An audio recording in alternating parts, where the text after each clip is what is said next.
And show. मेरा नाम है विपिन और मैं आपको सिखा रहा हूँ यहाँ पे सप्लाई चेन के बेसिक। चलिए टॉपिक शुरू करते हैं आज का प्रोक्योरमेंट का। आज इस पर्टिकुलर वीडियो में हम क्या क्या सीखेंगे। ओके, रोल क्या है प्रोक्योरमेंट का सप्लाई चेन में। हमने ये बात करी कि प्रोक्योरमेंट का पूरा हमने समझ लिया कि कैसे कैसे ये सारी एक्टिविटीज़ हो रही हैं, बट सप्लाई चेन में क्या रोल है।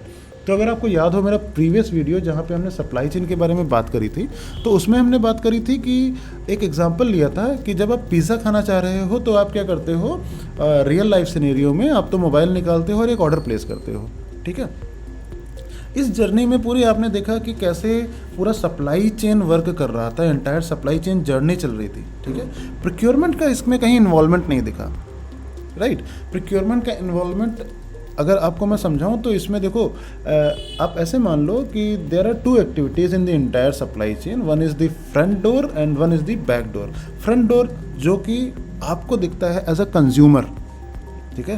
बैक डोर जो कि मैनेजमेंट को कंट्रोल करना होता है एज अ कंपनी, जहाँ पे अब मान लो आपने क्या किया, मोबाइल ऐप निकाल करके ऑर्डर किया, किसी एक पर्टिकुलर रेस्टोरेंट पे वो ऑर्डर गया, तो उस रेस्टोरेंट को वो सारे वेजिटेबल के सप्लायर्स के साथ में डील करना होता है, उनसे उन वेजिटेबल्स खरीदनी है, उनसे रॉ मटेरियल अलग अलग जगह से खरीदना है, उसको ऑर्डर मैनेजमेंट सिस्टम बनाना है, उसको हर एक स्टोर पे कंसिस्टेंसी बनानी है। तो अभी जस्ट आप रिलेट कर पाओगे, जो मैंने आपको एग्जाम्पल बताया पीछे, जो मैंने आपको थ्योरी समझाई, उसके बेसिस पे आप रिलेट कर पाओगे कि इस पूरे रेस्टोरेंट को कंप्लीटली प्रोक्योरमेंट पे कितनी ज़्यादा डिपेंडेंसी है, हर एक जगह पे उसका प्रोक्योरमेंट इन्वॉल्व है। राइट, स्विगी जोमेटो या जो भी आप मोबाइल ऐप का यूज़ करके ऑर्डर करते हो, तो उनको कॉन्ट्रैक्ट्स साइन करने होते हैं रेस्टोरेंट से। ऐसा नहीं है कि आपने ऑर्डर किया और वो ऐसे ही बस जाकर के ऑर्डर प्लेस हो गया किसी भी रैंडम स्टोर पे, नहीं, वो कॉन्ट्रैक्ट, प्रॉपर कॉन्ट्रैक्ट साइन होता है। उस कॉन्ट्रैक्ट के बेसिस पे ही चीज़ें ड्राइव होती हैं और आपको एक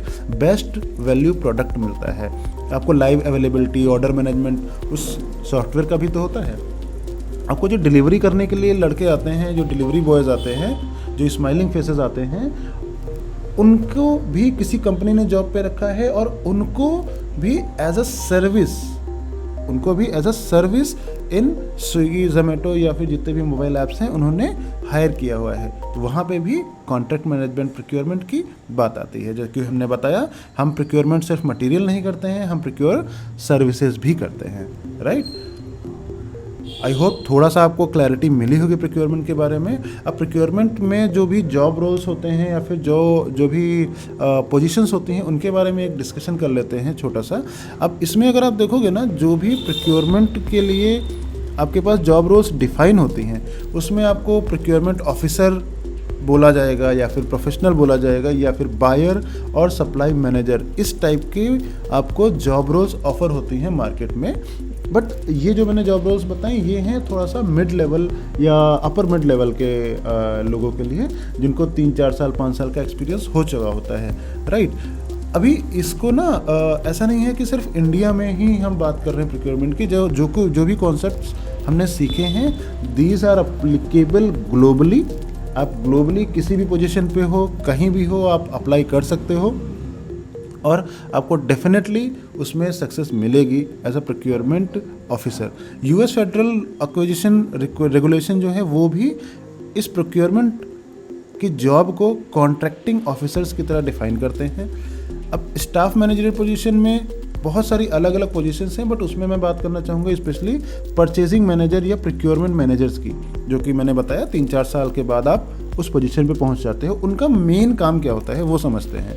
ठीक है, उनकी जो मेन जॉब रिस्पॉन्सिबिलिटी होती है वो है ऑर्डर्स को अप्रूव करना। जो भी ऑर्डर्स उनके सबऑर्डिनेट्स क्रिएट कर रहे हैं, उन ऑर्डर्स को रिव्यू करके कंट्रोल्ड तरीके से अप्रूव करना, वेंडर्स निगोशिएशन करना, वेंडर्स की क्वालिटी मेंटेन रहे उस बारे में देखना, निगोशिएशन करना, कॉन्ट्रैक्ट्स क्रिएट करवाना।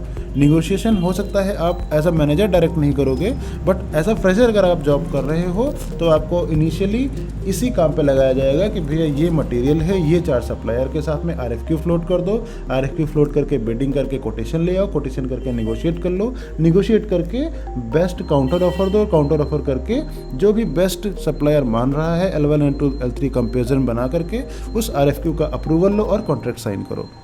शायद मैं जल्दी बोल गया, पॉज कर लेना, दोबारा सुन लेना। ये एक कंप्लीट साइकिल होती है एज अ फ्रेशर जब आप किसी मटेरियल को प्रोक्योर करते हो। अगर आप बोलोगे तो मैं डिटेल में इसका अलग से वीडियो बना दूंगा, ठीक है।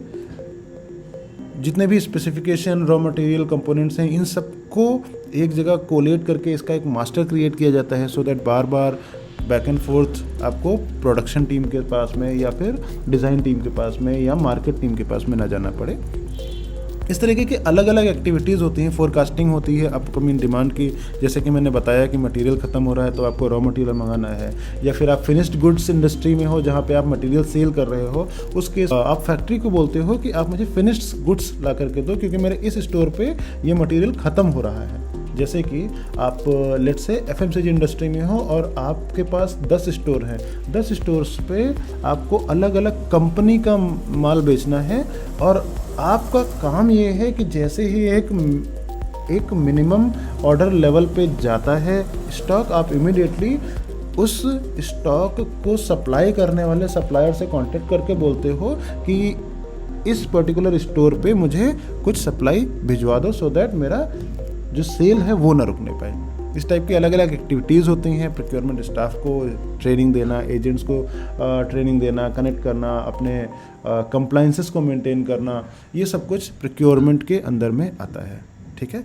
अब प्रोक्योरमेंट की लाइफ साइकिल जितना कुछ हमने समझा, ये लाइफ साइकिल एक्चुअली में काम कैसे करती है तो वो समझते हैं।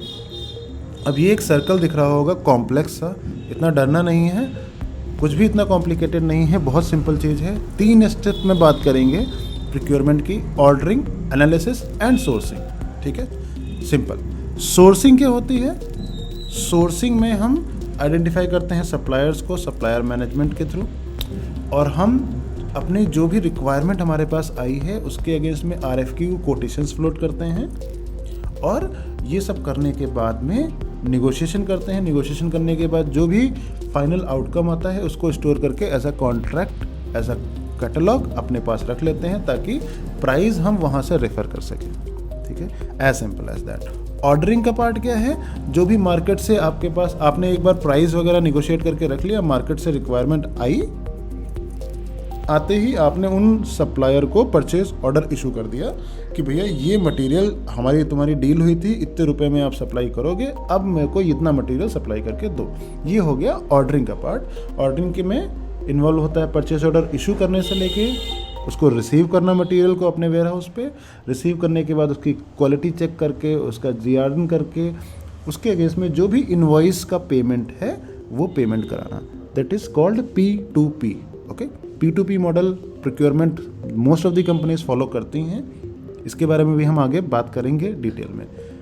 एनालिसिस के अंदर आता है रिपोर्टिंग्स, सारी की सारी रिपोर्टिंग्स, क्योंकि प्रोक्योरमेंट के साथ में सबसे ज़्यादा स्टेक होल्डर्स इन्वॉल्व होते हैं, तो सबसे ज़्यादा इम्पॉर्टेंट पार्ट है रिपोर्टिंग का। आप रिपोर्टिंग अपनी स्ट्रांग रखिए, आपको कभी प्रॉब्लम नहीं आएगी। And then supplier performance, obviously आपकी जो बैकबोन है, मैं हमेशा कहता हूँ प्रोक्योरमेंट में आपकी जो बैकबोन है वो है suppliers.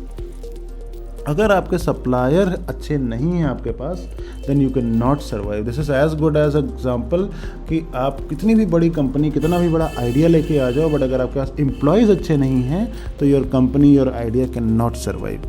So as a procurement आपका जो सबसे कोर रोल होता है वो है अच्छे सप्लायर्स खड़े करना, अच्छी निगोशिएशन के साथ अच्छे प्राइसिंग एक्वायर करना, और अच्छे टाइम, अच्छे लीड टाइम के साथ में मटेरियल को अच्छी क्वालिटी पे प्रोवाइड कराना।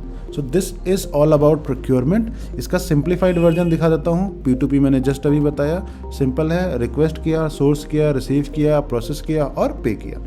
ये एक साइकिल होती है प्रोक्योरमेंट की। अगर आपको इंटरव्यू में क्वेश्चन पूछा जाता है P2P के बारे में, आप सिंप्लीफाइड आंसर दीजिए, ज़्यादा कॉम्प्लेक्स करने की ज़रूरत नहीं है, क्योंकि सामने जो भी प्रोक्योरमेंट का इंटरव्यू लेने के लिए बैठा है वो आपसे कहीं ज़्यादा एक्सपीरियंस है, वो इमीडिएटली गेस कर लेगा कि आपको इन्फॉर्मेशन है कि नहीं है। And as a procurement professionals जब हम हायरिंग करते हैं तो ये आपके लिए इम्पोर्टेंट टिप है, जब हम हायरिंग करते हैं तो हम ये नहीं देखते हैं कि आपको कितना पहले से पता है, बट हम ये देखते हैं जो कुछ आपको पता है आप उस पर कॉन्फिडेंट हो या नहीं हो, ठीक है। तो ये हमेशा ध्यान रखिएगा। अब बात करते हैं कैरियर की, सबसे इम्पोर्टेंट बात कि सर आपने इतना कुछ तो बता दिया, कैरियर क्या है प्रोक्योरमेंट में। तो बस एक एग्जांपल देखो यहाँ पे लिंक्डइन पे मैं गया, आप भी जाना, ट्राई करना इसको, सिर्फ प्रोक्योरमेंट वर्ड टाइप करना, ठीक है। जैसे प्रोक्योरमेंट सर्च करोगे और आप एक्सपीरियंस में सिर्फ और सिर्फ एंट्री लेवल और इंटर्नशिप के लिए लेना, तो आपको देखोगे ना 2000 से ज़्यादा जॉब्स ओपन पड़ी हुई हैं आज की डेट में, ठीक है। लिंक्डइन पे जाना, प्रोक्योरमेंट सर्च करना ऊपर इंडिया, ठीक है। जॉब्स पे क्लिक करके एक्सपीरियंस लेवल में आप डालना एंट्री लेवल या इंटर्नशिप, अगर आपको करियर स्टार्ट करना है। 2000 से ज़्यादा जॉब पड़ी हुई है। पिछले 24 घंटे में मैंने आपको एग्जांपल देने के लिए दिखा, देखो हर एक 24 घंटे में 36 जॉब पोस्ट हो रही हैं, कम नहीं है इंडिया लेवल पे। आपको तो एक ही चाहिए ना हर एक दिन 30 से 40 जॉब्स पोस्ट हो रही हैं, यानी कि रिक्वायरमेंट आप समझ सकते हो कितनी ज़्यादा है, ठीक है। देन अगर मैं बात करूं पिछले एक महीने में कितनी जॉब पोस्ट हुई, तो 8000 से ज़्यादा जॉब, ये 8000 के आसपास जॉब्स एक महीने में पोस्ट हुई हैं। कि अगर आपको डिटेल में चाहिए, क्योंकि ये वीडियो काफ़ी लंबा हो चुका है ऑलरेडी, तो जॉब रोल्स, रिस्पॉन्सिबिलिटीज़ वैसे तो हम लोगों ने पूरा डिस्कस कर लिया है, that will cover all these things. आप किसी भी जॉब, ये जितनी भी जॉब पड़ी हुई हैं, आप जाना, किसी का भी जॉब रिस्पॉन्सिबिलिटीज़ ओपन करना कि उनकी रिक्वायरमेंट क्या है, एंड आप ट्राई करना कि जो वीडियो आपने देखा है उसमें से जो सीखा है क्या मैच हो रहा है कहीं पे, और कहीं किसी पॉइंट पे आपको लगता है कि नहीं, ये पॉइंट आपको नहीं पता या नहीं समझ में आया, आप कमेंट करना and I will make a video separately, okay. Last में बोनस टिप है कि हमने इतनी सारी ज्ञानबाजी तो कर ली, इतना कुछ सीख लिया, समझ लिया, हाँ कैरियर भी बनाना है, बट मेन बात ये है कि स्कोप है क्या इसका। तो सर स्कोप इतना ज़्यादा है कि हर दिन इस पे कोई ना कोई आर्टिकल छपता है। ये देखो, जैसे कि वेदांता ने अभी सिंपल सा एक एल्युमिनियम का प्रोक्योर किया 2 बिलियन यूनिट्स रिन्यूएबल एनर्जी के लिए, ठीक है। ये ऐसा नहीं है कि हजार लाख करोड़ रुपए की बात होती है, ये बिलियन डॉलर्स की डील जाती है बड़े स्केल पे, जब आप अच्छा खासा टाइम स्पेंड कर देते हो। प्रोक्योरमेंट की बात आती है गवर्नमेंट लेवल पे, जो जितनी भी परचेसेस होती हैं वहाँ पे प्रोक्योरमेंट इन्वॉल्व होता है। प्रोक्योरमेंट से रिलेटेड एक कंपनी ने देखो इमीडिएटली अभी $2.4 मिलियन की फंडिंग रेज करी है, सिर्फ वो प्रोक्योरमेंट का ही बिजनेस कर रहे हैं, राइट। डिफेंस तक में प्रोक्योरमेंट इन्वॉल्व है इतनी इन डेप्थ में।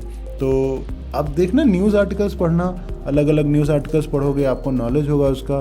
कुछ मैं आपको लिंक्स दे रहा हूँ, ये कमेंट में भी पिन कर दूंगा, डिस्क्रिप्शन में भी डाल दूंगा। बहुत अच्छे ये वेबसाइट्स हैं जहाँ पे आपको प्रोक्योरमेंट की डेली बेसिस पे न्यूज़ मिला करेगी। तो ये था मेरी तरफ से प्रोक्योरमेंट के बारे में सब कुछ। शायद आपको अच्छा लगा हो, शायद आपको कुछ सीखने को मिला हो।